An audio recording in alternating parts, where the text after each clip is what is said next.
kung magkaroon ng problema, hindi pakakawalan ng China at India yan. Saan tayo kukuha ng bigas?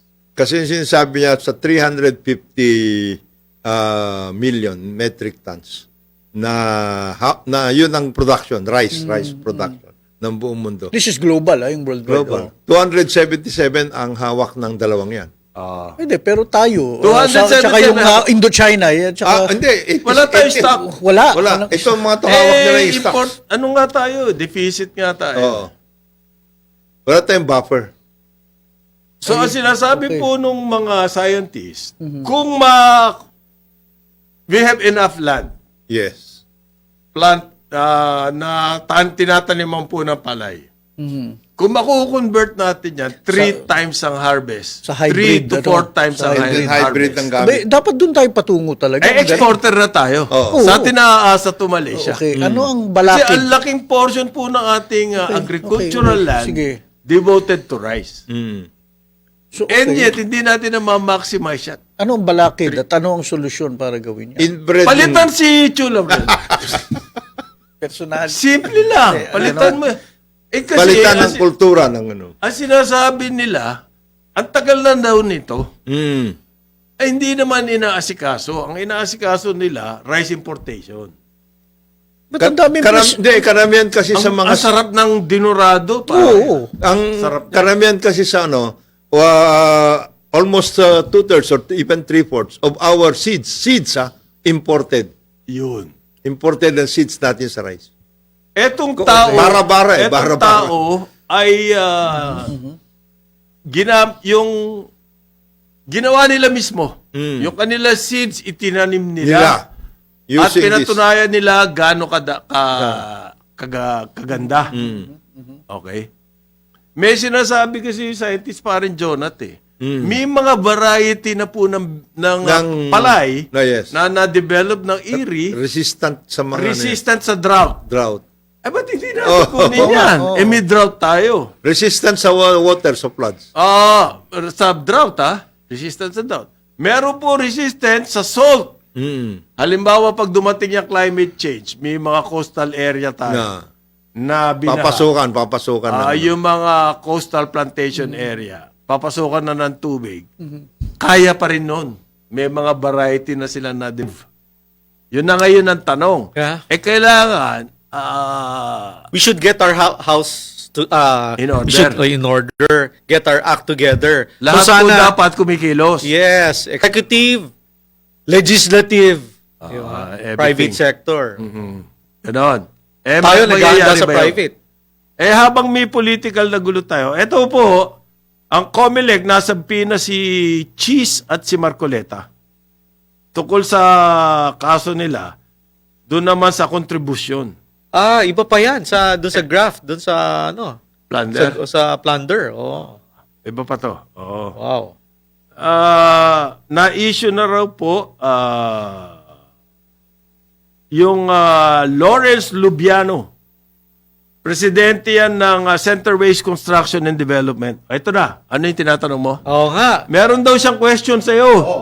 Good morning. Good morning. Anong question Manong. mo?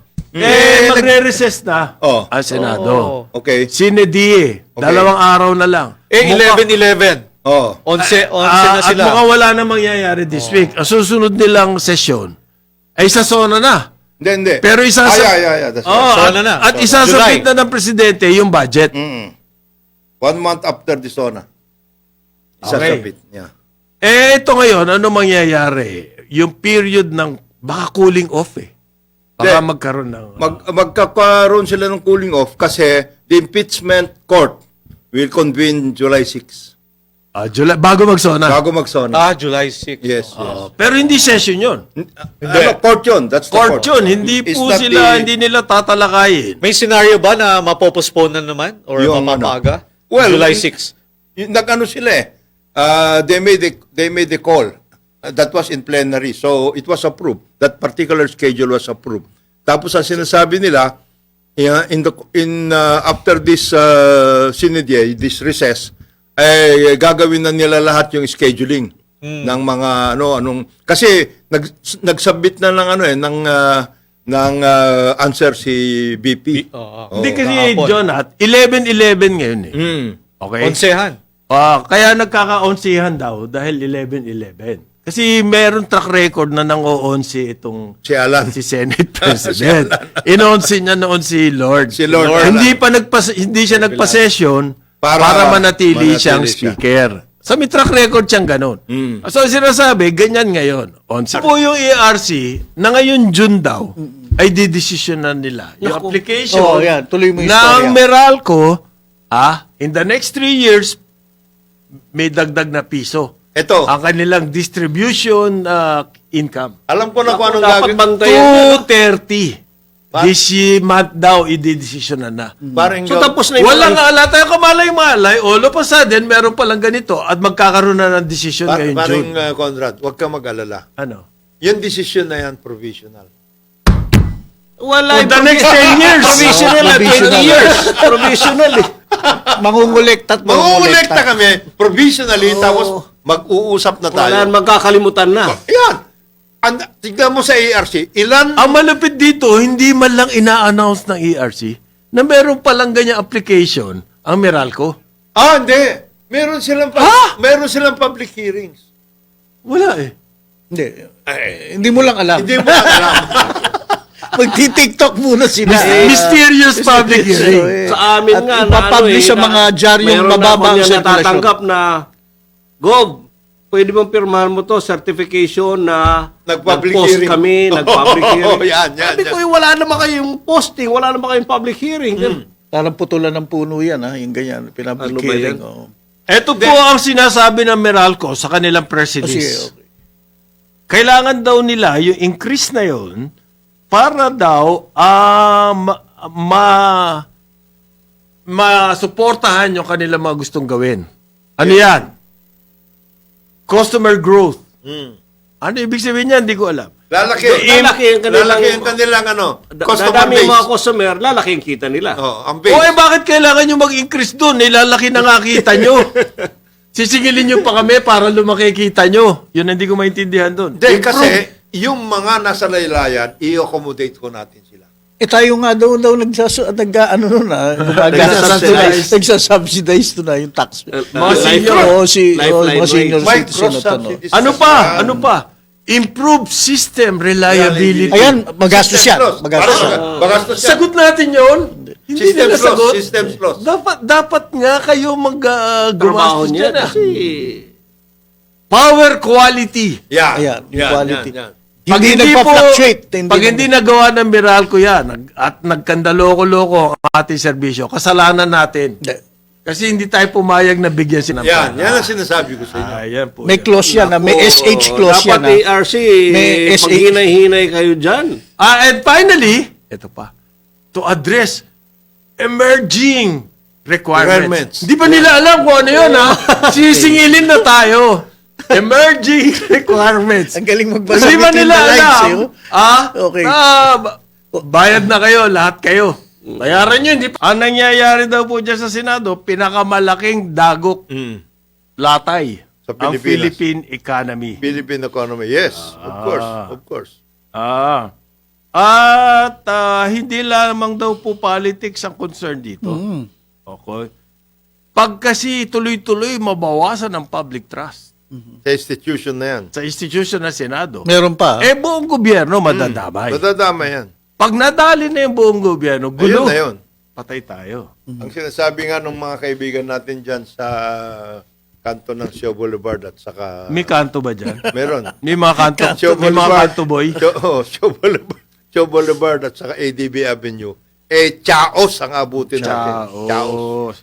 Kinasuhan po ng mga private groups. Yes. Balita lang ito, Tindig Pilipinas. Yes.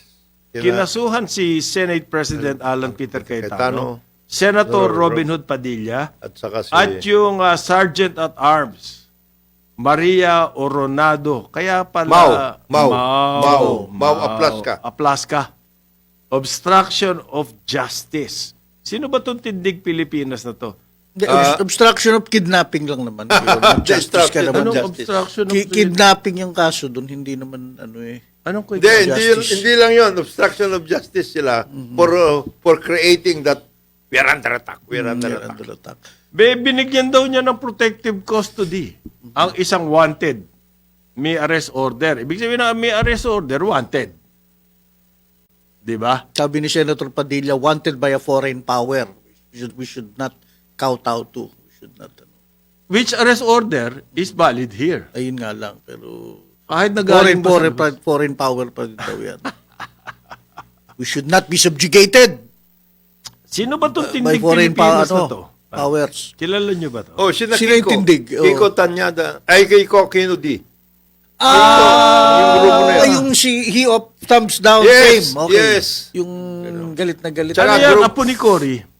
Oo. Anak nung Right. stockholder, major Ayan ang ayaw stockholder mag-countenance Unilag. ng Ni Biel, pagtatay up ambassador, nila Lenny Robredo at ng ni Ayaw niya Marcos. nun. Ayaw niya nun. pare. Ay, maroon pa siya kay Lenny. Notwithstanding pink socks and all that, ayaw niya nun. Mga ganun. Yung Kilala DOJ natin panel po, ay may sarili silang fact-finding. Yes. On their own. So, don't confuse ito pong government. I'm confused na. Hindi nga kaya Pero sinasabi ko. kaya don't confuse. Don't confuse. Okay. The action of the government dito sa ginawa nitong Tindig Pilipinas. Sila mismo nagdemanda. Hindi natin alam kung saan sila kumuha ng ebidensya or whatever, kung nag-fact-finding ba sila. Pero nagdemanda sila. Ang DOJ po, may sariling panel of prosecutors.